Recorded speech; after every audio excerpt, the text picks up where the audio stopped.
वीरू और जादुई पतंग। एक छोटे से गांव में वीरू नाम का एक लड़का रहता था। वीरू बहुत ही होशियार और जिज्ञासु था। उसे पतंग उड़ाने का बहुत शौक था।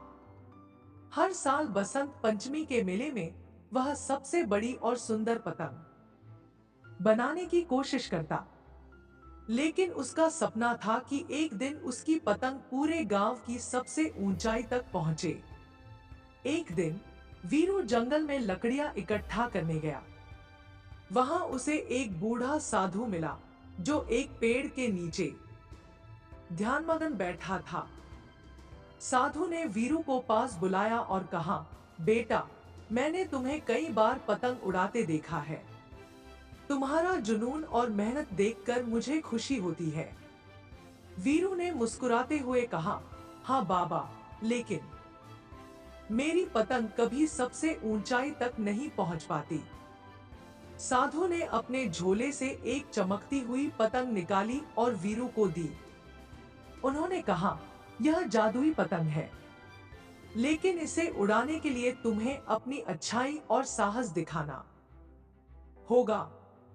ध्यान रखना, यह पतंग तभी ऊंचाई तक जाएगी जब तुम्हारे इरादे सच्चे और दिल साफ होंगे। वीरू ने साधु को धन्यवाद दिया और पतंग लेकर गांव लौट आया। अगले दिन उसने पतंग उड़ाने की कोशिश की। जैसे ही उसने पतंग को हवा में छोड़ा, पतंग चमकने लगी और धीरे धीरे आसमान में ऊंचाई तक जाने लगी। गांव के लोग यह देखकर हैरान थे। सभी वीरू की पतंग को देख रहे थे, जो बादलों से भी ऊपर चली गई। लेकिन तभी कुछ शरारती बच्चों ने वीरू की पतंग को काटने की कोशिश की। वीरू घबरा गया, लेकिन उसने पतंग की डोर को कसकर पकड़े रखा और शांति से उन बच्चों को समझाया। उसकी अच्छाई और धैर्य देखकर पतंग और भी ऊंचाई तक चली गई। साधु की बात सच निकली। उस दिन वीरू ने सीखा कि केवल मेहनत ही नहीं, बल्कि सच्चाई और अच्छाई भी हमें ऊंचाई तक ले जाती है। वीरू अब गांव का हीरो बन गया और सभी उसके जादुई पतंग की कहानी सुनने लगे। वीरू की पतंग की कहानी पूरे गांव में फैल गई।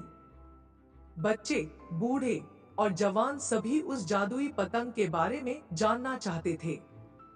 वीरू भी खुश था, लेकिन उसके मन में साधु की बात हमेशा गूंजती रहती थी कि पतंग तभी ऊंचाई पर जाएगी जब उसके इरादे सच्चे और मन साफ होगा। कुछ दिनों बाद गांव में एक और बड़ी पतंगबाजी प्रतियोगिता का ऐलान हुआ। यह प्रतियोगिता पूरे जिले की थी और इसमें भाग लेने के लिए कई गांवों से लोग आए। वीरू ने सोचा कि इस बार वह अपनी जादुई पतंग से प्रतियोगिता में भाग लेगा। प्रतियोगिता के दिन मैदान पर खूब भीड़ जमा हुई। वीरू ने अपनी पतंग को निकाला और जैसे ही उसने पतंग को उड़ाने की तैयारी की, एक गरीब बच्चा दौड़ता हुआ उसके पास आया। उसने वीरू से कहा, भैया, मेरी पतंग फट गई है और मेरे पास दूसरी पतंग खरीदने के पैसे नहीं हैं। क्या तुम मुझे अपनी पतंग दे सकते हो? वीरू के मन में दो ख्याल आए। पहला कि यह प्रतियोगिता उसके लिए बहुत मायने रखती है और दूसरा कि उस बच्चे की मदद करना सही होगा।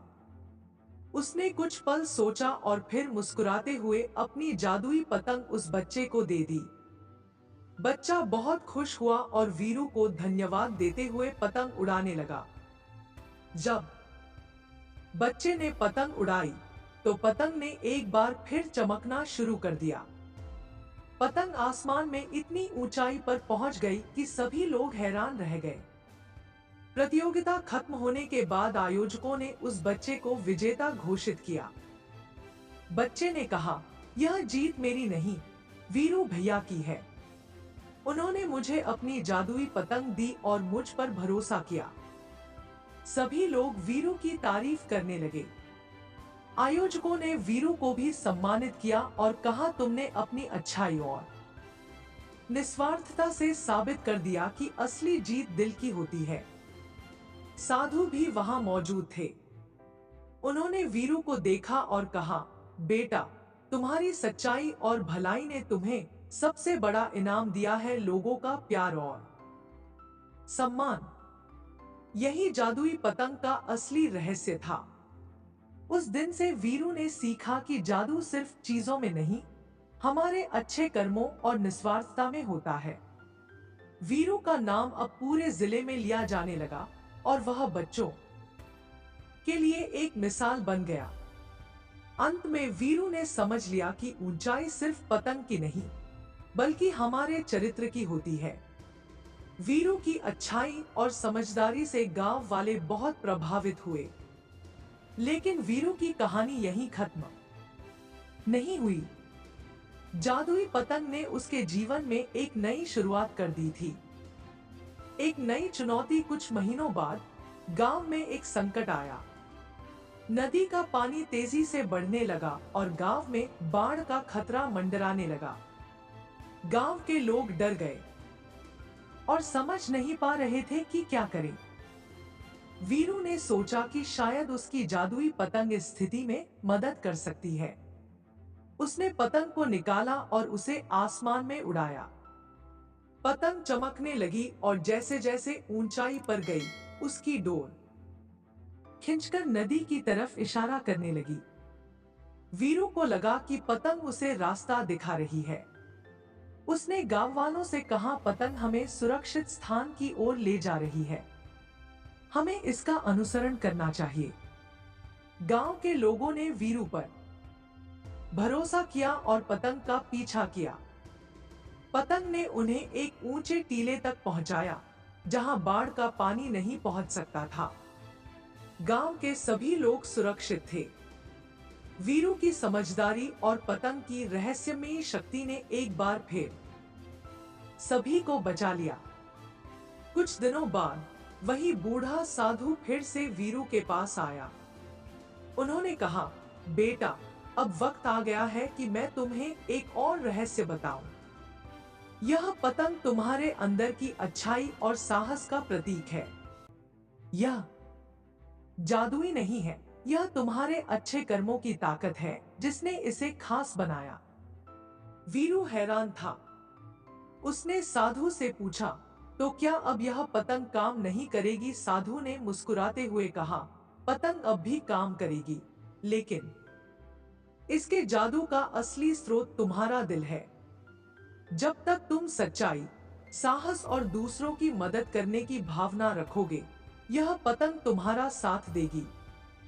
उस दिन के बाद वीरू ने ठान लिया कि वह अपनी अच्छाई और समझदारी से हर किसी की मदद करेगा।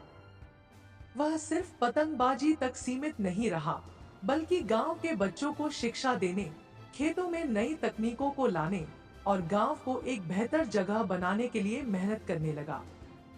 वीरू अब न केवल गांव में, बल्कि आसपास के इलाकों में भी मशहूर हो गया। लोग उसे सलाह लेने आते और वीरू हमेशा उनकी मदद करने के लिए तैयार रहता। इस तरह वीरू की कहानी हमेशा के लिए एक प्रेरणा बन गई। सीख, सच्चे दिल और अच्छे कर्मों से हम हर ऊंचाई को छू सकते हैं। जादू चीजों में नहीं, हमारे अच्छे कर्मों और सच्चे दिल में होता है। वीरू ने सिखाया कि जब तक हम दूसरों की भलाई के लिए काम करते रहेंगे, तब तक हमारी जादुई पतंग हमें ऊंचाई पर ले जाती रहेगी।